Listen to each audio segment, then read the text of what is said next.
sun hasn't peeked over the hill yet, but I think sunrise was about 15 minutes ago. Nice sunrise here.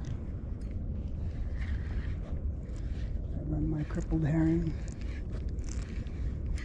Seen some bait and some fish activity, but none of it looked like real big fish.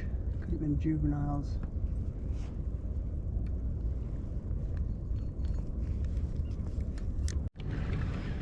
Porpoise.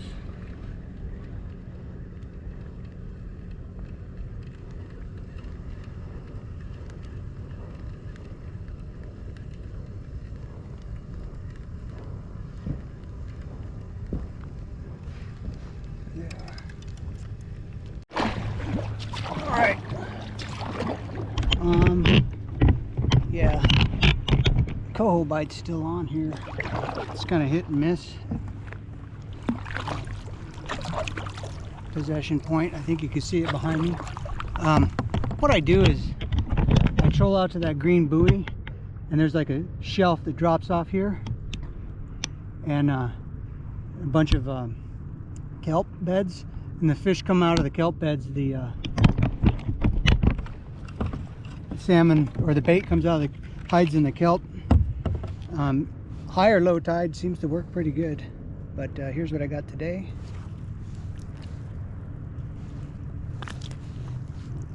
Nice hatchery coho.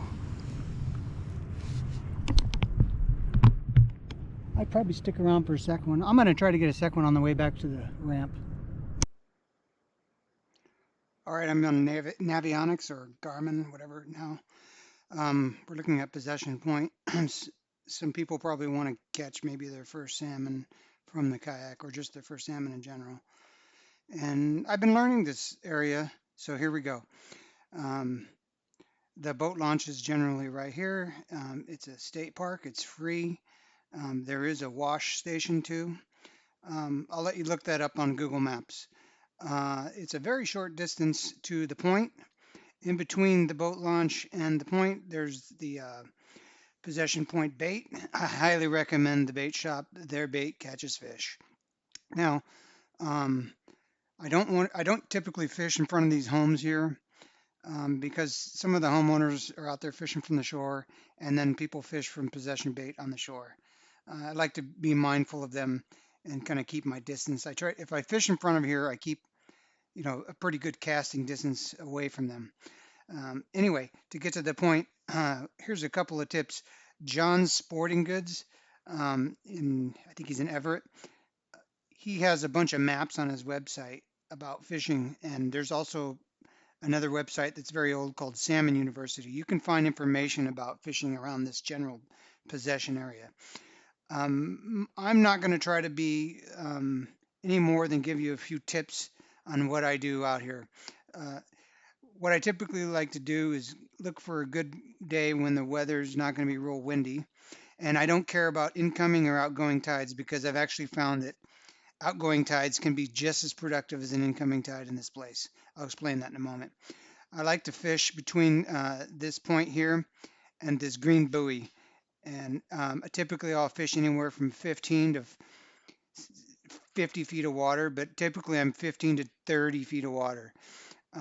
Just back and forth along here. Just be careful when you're on this buoy, and if you're by yourself in the kayak. These sea lions, can approach you and even ruin your day. I'm not going to get into that.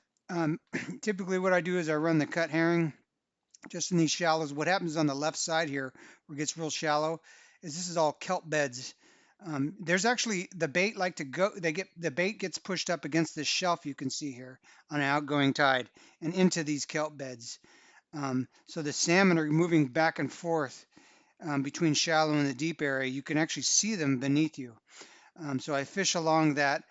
It's very effective to fish out here where it's deep as well, but I'm not going to go into that. I'm just trying to give you a couple of tips to maybe help you catch a fish.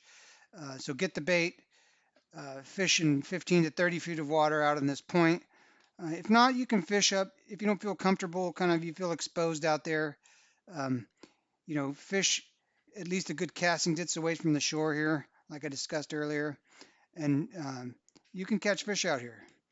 I hope that's helpful.